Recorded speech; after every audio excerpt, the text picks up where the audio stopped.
السلام عليكم ورحمة الله تعالى وبركاته. الحمد لله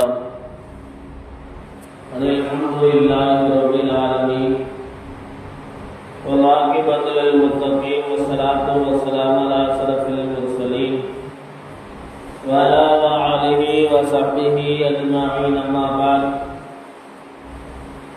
فقد قال الله تبارك وتعالى في القرآن العظيم وفي الفرقان المجيد بعد أعوذ بالله من الشيطان الرجيم بسم الله الرحمن الرحيم فَأَتِمُّوا الْحَجَّ وَالْعُمْرَةَ لِلَّهِ. وقال نبينا سيدنا محمد صلى الله عليه وسلم إنما الأعمال بالنيات وإنما لامرئ ما نوى أو قام عليه الصلاة والسلام. புகழனைத்தும் ஏகவேதன் அல்லாஹ் ஒருவனுக்கு உரித்தாகுக. சத்திய நபி சர்தாரி ஆலம் எம்பெருமானா முஹம்மது ரசூலுல்லாஹ் ஸல்லல்லாஹு அலைஹி வஸல்லம் மீதும் மன்னவர் அடிச்சூற்றி அடிவாராமல் அப்படி கபடி பின்பற்றி வாழ்ந்த உத்தம சத்திய சஹாபாக்கள், தாபீன்கள், தபூ தாபீன்கள், நாதவர்கள், நல்லவர்கள், அவுலியாக்கள், அக்தாபுகள், குறிப்பாக இந்த ஜும்மாவுடைய நாளில் இறை இல்லத்தில் ஒன்று கூடியிருக்கக்கூடிய நம்மவர் மீதும், இன்னும் தர இருக்கக்கூடிய நம்முடைய ஜமாத்தார்கள், நம்முடைய ஊரார்கள், நம்முடைய குடும்பத்தினர்கள், நம்மளை விட்டு பிரிந்து சென்ற நம்முடைய முன்னோர்கள் அனைவரும் மீதும் அல்லாஹ்வின் சாந்தியும் சமாதானமும் பற்றாத கருணையும் ஈடேற்றமும் என்றென்றும் நீடித்து நிலவ இருக்கட்டுமாக என்று துஆ செய்தவனாக இஸ்லாத்தின் காணிக்கையான இந்த சலாத்தை பதிலை எதிர்பார்த்தாவனாக ஒரு முறையில் இம்முதல் சித்தோரை ஆரம்பம் செய்கின்றேன். அஸ்ஸலாமு அலைக்கும் வரஹ்மத்துல்லாஹி வபரகாத்துஹு வபரகாத்துஹு. அன்பிற்கும் மிகுந்த பாசத்திற்கு முடிந்த அல்லாஹ்வின் நல்லடியார்களே, நாமெல்லாம் இஸ்லாத்தின் 11வது மாதமான துல்காதா மாதத்தில் 2வது ஜுமாவிலே நாம் எல்லாம் அமர்ந்திருக்கின்றோம். அல்ஹம்துலில்லாஹ், அல்ஹம்துலில்லாஹ், அல்ஹம்துலில்லாஹ். அன்புக்குரியவர்களே, வருடந்தோறும் இந்த துல்காதா பிறை தென்பட்டதிலிருந்து இந்த துல்காதாவுடைய மாதத்தில் உலகத்தில் இருக்கக்கூடிய எல்லா நாடுகளிலிருந்து, எல்லா ஊர்களிலிருந்து, எல்லா கிராமங்களிலிருந்து, எல்லா நகராட்சிகளிலிருந்து இறை இல்லமாம் காபாவை நாடி இருக்கக்கூடிய எல்லா மனிதர்களும் இந்த புனிதனுக்கு ஹஜ் பயணத்தை செய்யக்கூடிய ஒரு புனிதனுக்கு மாதமாக இந்த துல்காதாவுடைய மாதம் இருந்து கொண்டிருக்கிறது. அன்புக்குரியவர்களே, இந்த துல்காதாவுடைய மாதம் இறுதியிலே ஹாஜிகள் எல்லாம் தன்னுடைய ஊர்களில் இருந்து இறை இல்லம் காபாவை நோக்கி அவருடைய படி இருக்கக்கூடிய ஒரு சிறந்த ஒரு மாதத்தை நாம் எல்லாம் அமர்ந்திருக்கின்ற அன்புக்குரியவர்களே, இந்த ஹஜ்ஜுடைய கடமையை நிறைவேற்றுவதற்காக வேண்டிய ஹாஜிகள் எல்லாம் தயாராகி கொண்டிருக்கக்கூடிய நேரத்திலே நமக்கும் ஆசை வர வேண்டும், நமக்கும் ஆர்வம் வர வேண்டும். இன்ஷா அல்லாஹ் அடுத்த வருடம்தான் நாமளும் ஹஜ் உம்ராக்கள் செய்ய வேண்டும் என்று நமக்கும் ஒரு ஆசை, ஒரு ஆர்வம் வர வேண்டும் அன்புக்குரியவர்களே. ஏனென்று சொன்னால் இறை இல்லம் காபாவுடைய சிறப்பை நாயகம் ஸல்லல்லாஹு அலைஹி வஸல்லம் ஒரு ஏராளமான ஹதீஸை நமக்கு அறிவித்திருக்கிறார்கள். ஹஜ்ஜுடைய கடமையை பற்றி நாயகம் ஸல்லல்லாஹு அலைஹி வஸல்லம் அவர்கள் தன்னுடைய வாழ்க்கை வரலாறை பேசக்கூடிய நேரத்திலே ஆக சிறந்த அமல் என்று நாயகம் ஸல்லல்லாஹு அலைஹி வஸல்லம் அவர்கள் ஹஜ்ஜை சொன்னார்கள். முக்குகளை விளங்கிக் கொள்ள வேண்டும். இந்த இஸ்லாத்துடைய மார்க்கத்தின் குறிப்பாக ஒரு 5 கடமைகள் இருக்கிறது. கலிமா, தொழுகை, நோன்பு, ஸகாத், ஹஜ். இந்த ஹஜ் என்பது இந்த இஸ்லாத்துடைய இறுதியுடைய கடமையாக இருந்து கொண்டிருக்கிறது. ஒரு மனிதன் நல்லா விளங்கிக் கொள்ள வேண்டும். ஒரு மனிதன் களிமா சொல்ல வேண்டும் என்று சொன்னால் அவனுக்கு காசு பணம் தேவையில்லை. ஒரு மனிதன் களிமா சொல்லுகின்றான், இஸ்லாத்துக்கு வருகின்றான், அவன் காசு கொடுத்துதான் இஸ்லாத்துக்கு வர வேண்டும் அல்லது காசை வாங்கி கொண்டுதான் இஸ்லாத்துக்கு நாம் அவரை சேர்த்துக் கொள்ள வேண்டும் என்று எந்த ஒரு கட்டாயம் இல்லை. களிமா ஒரு மனிதனை சொல்ல வேண்டும் என்று சொன்னால் அதுக்கு காசு பணங்கள் தேவையில்லை. ஒரு மனிதன் தொழுக வேண்டும் என்று சொன்னால் தொழுகைக்காக வேண்டிய காசு பணங்கள் தேவையில்லை. ஒரு மனிதன் நோன்பு வைக்க வேண்டும் என்று சொன்னால் நோன்புக்காக எந்த ஒரு காசு பணமும் அந்த மனிதனுக்கு தேவைப்படவில்லை. அல்லாஹ் தஆலா எப்படியாக பிரித்திருக்கிறான் என்றால் முதல் 3 விஷயம் கலிமா, தொழுகை, நோன்பு. இது முதல் 3 விஷயம் உடல் சார்ந்து செய்யக்கூடிய விஷயமாக அல்லாஹ் பிரித்திருக்கின்றார். இதற்கு எந்த ஒரு காசும் தேவையில்லை, எந்த ஒரு பணமும் தேவையில்லை. இந்த கலிமா, தொழுகை, நோன்பு இருக்கின்றதே, இந்த 3 விஷயத்தையும் நாயகம் நிபர்மானார் முஹம்மது ரசூலுல்லாஹி ஸல்லல்லாஹு அலைஹி வஸல்லம் மூலமாக அல்லாஹ் எப்படி பிரித்திருக்கிறார் என்று சொன்னால் உடல் சார்ந்த விஷயமாக அல்லாஹ் பிரித்திருக்கின்றார். இதற்கு எந்த ஒரு பொருளாதாரம் தேவையில்லை. முதல் விஷயம். இரண்டாவது விஷயத்தை நாம் பார்க்க வேண்டும் என்று சொன்னால் ஜகாத். ஜகாத்தை அல்லாஹ் எப்படி பிரித்து வைத்திருக்கிறான் என்று சொன்னால் இந்த ஜகாத் என்பது எப்படி இருக்கிறது, பொருள் சார்ந்த விஷயமாக இருக்கிறது. அதை உடலே கொடுத்து ரொம்ப சிரமப்பட்டு செய்யக்கூடிய ஒரு அமல் அல்ல ஜகாத். நீங்க உடலை முறித்து உடலுடைய கஷ்டத்தை நிறைந்து நீங்க உடலால் செய்யக்கூடிய விஷயம் தான் ஜகாத் என்று எங்கேயுமே சொல்லப்படவில்லை. ஜகாத் அப்படி ஒரு பொருட்கள் இல்லை. அல்லாஹ் அப்படி பிரித்து வைத்திருக்கிறான். கலிமா, தொழுகை, நோன்பையும் அல்லாஹ்வுல உடல் சார்ந்த விஷயமாக பிரித்து வைத்திருக்கக்கூடிய அல்லாஹ் தஆலா அடுத்து 4வது அல்லாஹ் ஜகாத்தை எப்படியாக பிரித்து வைத்திருக்கிறார் என்று சொன்னால் அல்லாஹ் தஆலா பொருளாதாரத்தில் பிரித்து வைத்திருக்கிறான். அப்ப இந்த 3 விஷயத்திற்கும் இந்த 4 விஷயத்திற்கும் என்ன தேவை? உடலாலும் செய்யக்கூடிய அமல் தேவை, பொருளாலும் செய்யக்கூடிய அமல் தேவை. ஆனா அல்லாஹ் தஆலா ஹஜ்ஜுடைய கடமைக்கு அல்லாஹ் எப்படி வைத்திருக்கிறார் சொன்னால் இந்த ஹஜ் செய்யக்கூடியவர்கள் தன்னுடைய உடலாலும் அவர்கள் திறமைப்பட்டிருக்க வேண்டும், தன்னுடைய பொருளாலும் அவர்கள் திறமைப்பட்டிருக்க வேண்டும். இந்த ஹஜ் கடமை ஒன்றுதான் இருக்கக்கூடிய 4 கடமையை விட தனி சிறப்புக்குரிய கடமை என்று எம்பெருமானார் முஹம்மது ரசூலுல்லாஹி ஸல்லல்லாஹு அலைஹி வஸல்லம் சொன்னார்கள். இமாம்கள் இந்த இஸ்லாமுடைய கடமையை பற்றி பேசக்கூடிய நேரத்தில் சொல்லி காட்டுவார்கள். 5 வேளை தொழுகை என்று இருக்கிறது. இந்த 5 வேளை தொழுகை என்பது எப்படிப்பட்ட தொழுகை என்று சொன்னால் ஒரு நாளுடைய திட்டம். 5 வேளை தொழுகை என்பது ஒரு நாளுடைய திட்டம். அதே இந்த ஜும்மாவுடைய தொழுகையை சொல்லக்கூடிய நேரத்தில் இமாம்கள் சொல்லுகின்றார்கள் இது ஒரு வாரத்தினுடைய திட்டம்.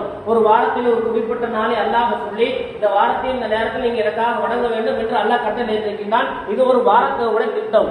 அதே போன்று இமாம்கள் சொல்லுகின்றார்கள் ரமலானுடைய நோன்பு அது ஒரு வருடத்தினுடைய திட்டம். வருடத்தில் ஒரு மாதத்தை ரமலானை குறித்து அந்த ரமலானுடைய மாதத்தில் நோன்பு நோக்க வேண்டும், அந்த ரமலான் மாதத்தில் நல்ல அமல்கள் செய்ய வேண்டும், ஜக்காத் செய்ய வேண்டும், தான தர்மங்கள் செய்ய வேண்டும் என்பது இந்த ரமலானுடைய மாதத்தில் ஒரு வருட திட்டம். ஆனால் இந்த ஹஜ் இருக்குதே இது 1000 வருட திட்டம். 1000 என்னைக்காவது ஒரு நாள் தான் இந்த மனிதனை செய்யவே முடியும். காசு பணம் இருக்க வேண்டும், மனிதனத்தில் அதிகமாக பொருளாதாரம் இருக்க வேண்டும், உடல் பலம் இருக்க வேண்டும். அதற்கு மேலாக அல்லாஹ் இவனுக்கு நாட்டம் கொடுத்திருக்க வேண்டும். அல்லாஹ்வுடைய நாட்டம் இல்லாத இவனை ஹஜ் செய்ய முடியாது. ஒரு மனிதன் காசு பணம் அதிகமா இருக்கிறது, உடல் பாவனை அதிகமா இருக்கிறது, ஆனால் அவங்களால ஹஜ் செய்ய முடியல. காரணம் அல்ல அவரை நாடவில்லை. என்னுடைய காபாவுக்கு நீ வர வேண்டும், என்னை நீ தரிசிக்க வேண்டும், என்னுடைய காபை தவாஃப் செய்ய வேண்டும், நீ தொழுக வேண்டும், நீ அங்க இடத்தில் நோன்பு வைக்க வேண்டும், தஃபா மர்வா செய்ய வேண்டும், தொங்கோட்ட ஓட வேண்டும், சைத்தான் கல்லை எறிய வேண்டும் என்று அல்லாஹ் அவருக்கு நாடவில்லை. அதனால் அல்லாஹ் அவருக்கு அந்த பாக்கியம் கொடுக்கவில்லை. ஒரு மனிதன் காசு பணம் இல்லாமல் அல்லாஹ் அவருடைய சொர்க்கத்தை காசு பணம் இல்லாமல் ஒரு மனிதன் அல்லாஹ் ஹஜ்ஜுக்கு அழைத்து செல்கிறான்னு சொன்னார். அல்லாஹ் அந்த மனிதனை நாடி விட்டார்.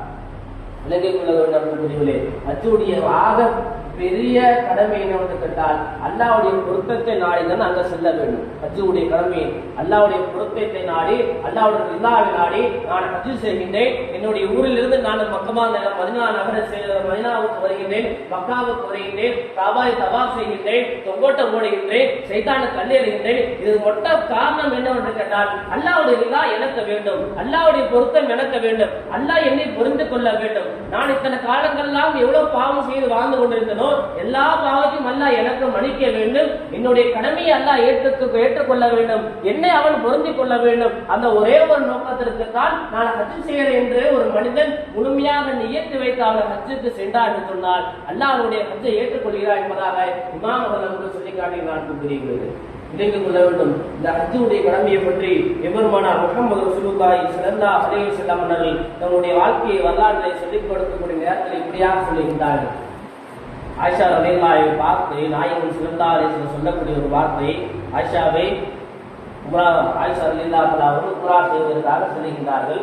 உம்ரா செய்யக்கூடிய நேரத்தில் நாயகம் ஸல்லல்லாஹு அலைஹி வஸல்லம் அவர்கள் ஆயிஷா ரலியல்லாஹு அன்ஹா பார்த்து சொல்லுகின்றார்கள், ஆயிஷாவே நீ எவ்வளவு கஷ்டப்படுகின்றாயோ, நீ பணத்தால் கஷ்டப்படுகிறாய், அல்லது உனக்கு உடலால் கஷ்டப்படுகிறது, நீ எவ்வளவு தும்ராவில் நீ எவ்வளவு சிரமம் ஏற்படுகின்றாயோ அவ்வளவு சிரமத்திற்கும் அல்லாஹ்தாலா உனக்கு ஒரு நன்மை எழுதி கொண்டே இருப்பார். நீ ஒவ்வொரு எட்டுக்கும் அல்லாஹ்தாலா உனக்கு ஒவ்வொரு கூலியை வைத்திருக்கின்றார். நீ ஒவ்வொரு எட்டுக்கும் அல்லாஹ்தாலா உன்னுடைய பாவத்தை மன்னிக்கின்றான். பாவத்தை மன்னித்தது மட்டுமல்ல, ஒவ்வொரு எட்டுக்கும் அல்லாஹ்தாலா உனக்கு கூலி எழுதுகிறேன் என்பதாக நாயகம் எம்பெருமானார் முஹம்மது ரசூலுல்லாஹி ஸல்லல்லாஹு அலைஹி வஸல்லம் அறிவிக்கின்றார்கள். விளங்கிக் கொள்ள அன்புக்குரியவர்களே, ஹஜ் கடமையை ஹஜ்ஜுடைய கடமை நம் மீது இருக்கிறது என்று சொன்னால் கண்டிப்பாக நாம் ஹஜ் செய்து கொள்ள வேண்டும். உம்ராவுடைய வசதி நமக்கு இருக்குது, ஹஜ் செய்வதற்காக வசதி நமக்கு இருக்குது என்று சொன்னால் காலதாமதம் இல்லாமல் உடனடியாக அந்த கடமையை நிறைவேற்ற வேண்டும். அன்புக்குரியவர்களே, நாயகம் ஸல்லல்லாஹு அலைஹி வஸல்லம் இடத்தில் ஒரு சஹாபாக்கள் வருகின்றார்கள். அன்சாரி சஹாபாக்கள் வருகிறார். மற்றொரு சஹாபி நாயகம் ஸல்லல்லாஹு அலைஹி வஸல்லம் சபைக்கு வருகிறார். வந்து கேட்கிறார், யா ரசூலுல்லாஹ், நாங்கள் ஹஜ் செய்கின்றோம். யார் ரசூலுல்லாஹ், நாங்கள் ஹஜ் செய்கின்றோம், அதற்கு என்ன ஒரு நன்மை இருக்கிறது? நாங்கள் ஹஜ் செய்தால் அதற்கு எங்களுக்கு என்ன ஒரு நன்மை இருக்குது யார் ரசூலுல்லாஹ் என்பதாக நாயகம் ஸல்லல்லாஹு அலைஹி வஸல்லம் இடத்தில் சஹாபாக்கள் வந்து கேட்க நாயகம் ஸல்லல்லாஹு அலைஹி வஸல்லம் சொல்லி காட்டுகின்றார்கள்.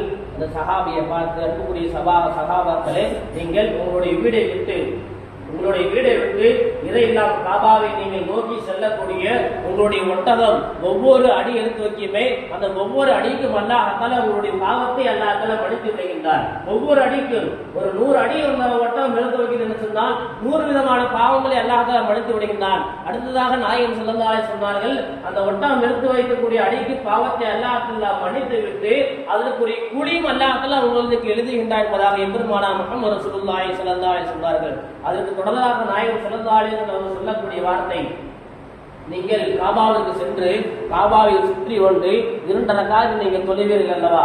நீங்கள் 2 ரக்காத் தொழுவக்கூடிய நேரத்தில் 2 ரக்காத் தொழுது முடிக்கக்கூடிய நேரத்திலே அல்லாஹ் தஆலா உங்களுக்கு இப்படியா ஒரு கூலி தருகின்றான்.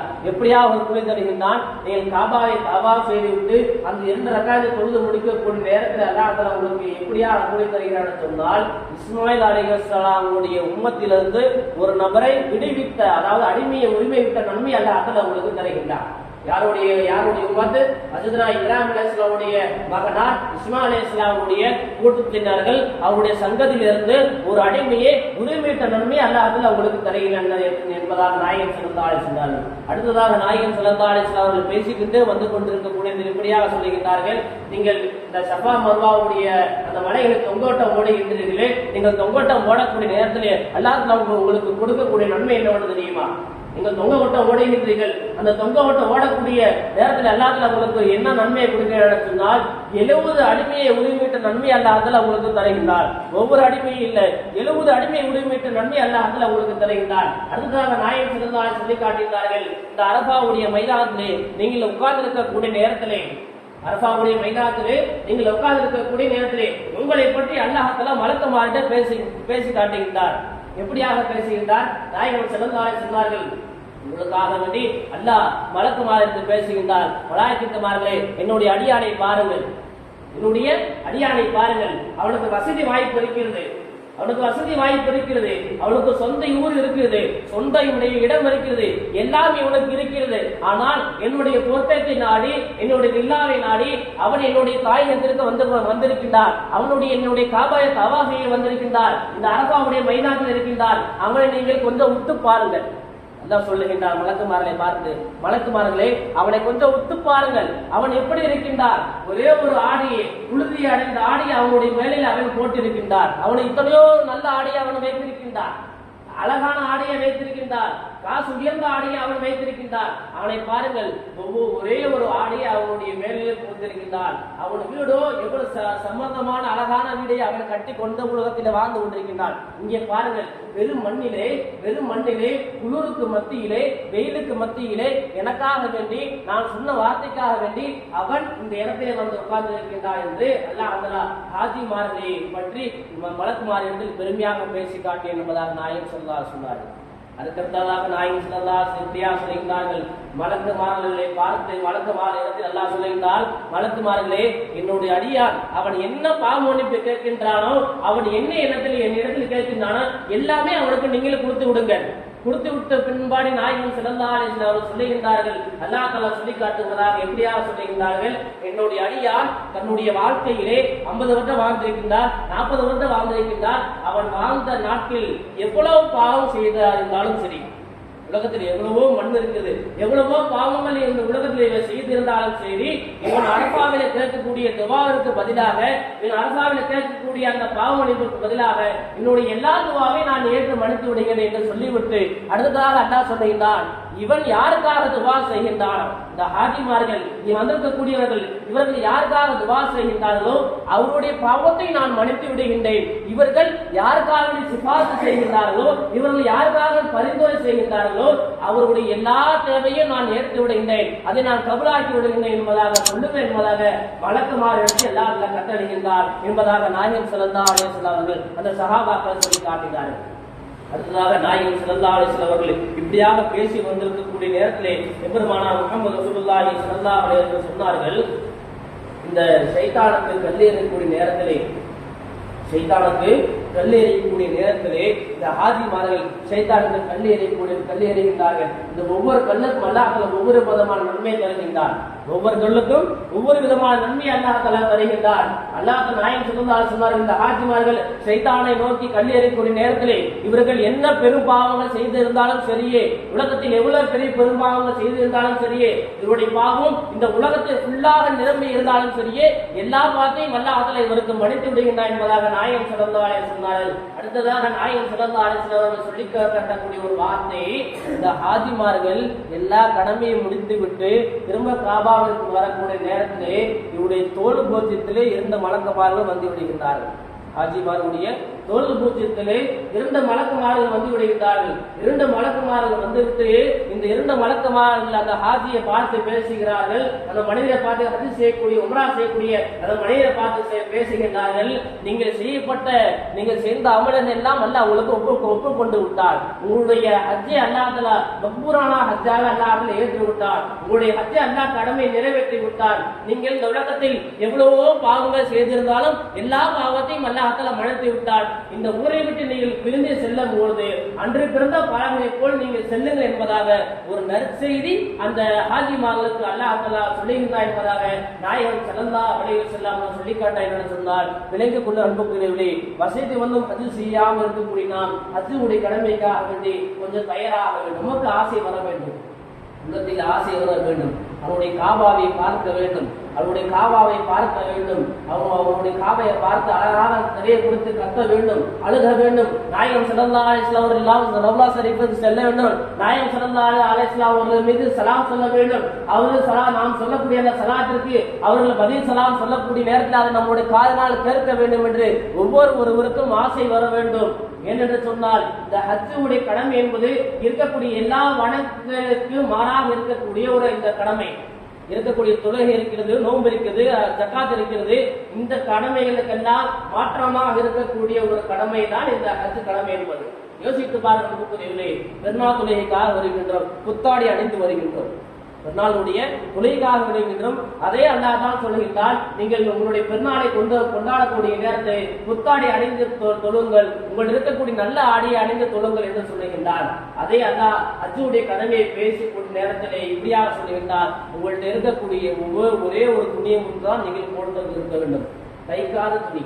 முதலில் அந்த துணியிலே நூல் படாத ஒரு துணியை நீங்கள் உங்களுடைய மேனிலே போட்டுக் கொள்ள வேண்டும். நீங்கள் ரொம்ப எப்படியாக இருக்கும், நீங்க பணக்காரனாக உலகம் இருக்கிறார், ரொம்ப செல்வந்தனாக உலகம் இருக்கிறார், ஆனால் நீங்கள் என்னுடைய காபாவிற்கு வரும்பொழுது, நீங்கள் என்னுடைய சன்னிதானத்துக்கு வரும்பொழுது, நீங்கள் என்னுடைய அந்த காபாவில் என்னுடைய தவாப் செய்யக்கூடிய நேரத்திலே எல்லா மக்களும் சமம் என்ற ஒரு அந்தஸ்தில் நீங்கள் என்னிடத்தில் வர வேண்டும். நானும் ஒரு அடிமை, எல்லாம் நானும் ஒரு பிச்சைக்காரன், என்ன இடத்தில் ஒண்ணுமே இல்லை, என்னிடத்தில் இந்த துணிதான் இருக்கிறது யாரா என்று நீங்கள் யார் யாரெல்லாம் என்னிடத்தில் வந்து நான் சொல்லக்கூடிய கடமையை நிறைவேற்றுகின்றீர்களோ, நீங்கள் கடமையை நிறைவேற்றி விட்டு நீங்கள் என்ன துவா செய்கின்றீர்களோ, என்ன துவா இடத்தில் கேட்கின்றீர்களோ, எல்லா துவாவையும் நான் கபூல் செய்வேன் என்பதாக நம்முடைய இமாமுகள் நாயகம் ஸல்லல்லாஹு அலைஹி வஸல்லம் ஹதீஸ் மூலமாக நமக்கு சொல்லி காட்டினார் சொன்னால் விளங்கிக் கொள்ள வேண்டும். நண்பர்களே, ஹஜ்ஜுடைய கடமை வந்துவிட்டது, ஹஜ்ஜுடைய காலகட்டங்கள் வந்துவிட்டது, அந்த ஹஜ்ஜுக்காக உம்ராவுக்காக நாம் தயாராக வேண்டும்.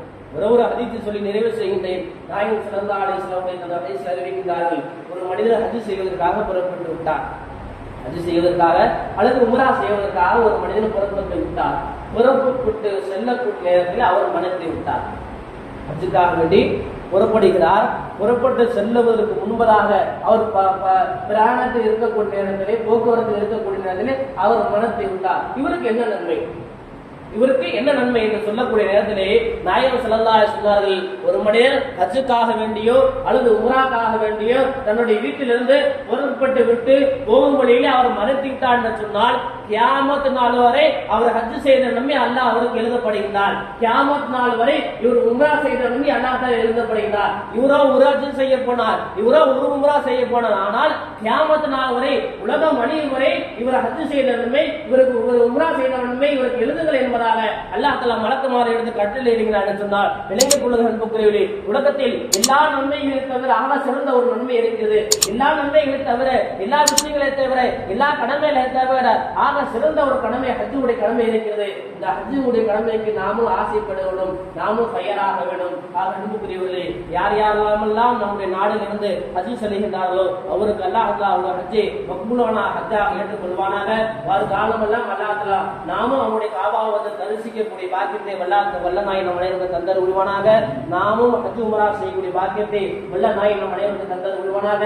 நம் சங்கதியிலெல்லாம் ஹஜ் உம்ராவை செய்யக்கூடிய பாக்கியத்தை வல்ல நாய் நம் அனைவருக்கு தந்தர் உருவானாக.